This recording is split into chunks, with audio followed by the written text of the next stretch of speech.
देवानाको सखियामुपासे दिव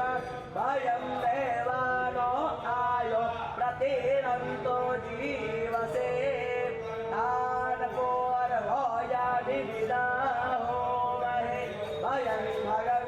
वेत्तामदेकं दक्ष्यामस्थितं हरिहरमाणं वरुणितं हरिहरमाणं वरुणकुसोम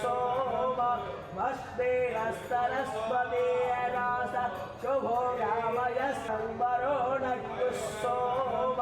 मस्तेन भोजादिविदाहो महे भयं भगं वेत्तामदेकं दक्ष्यामस्थितं हरिहरमाणं वरुणकुसोम मस्तेन सरस्वती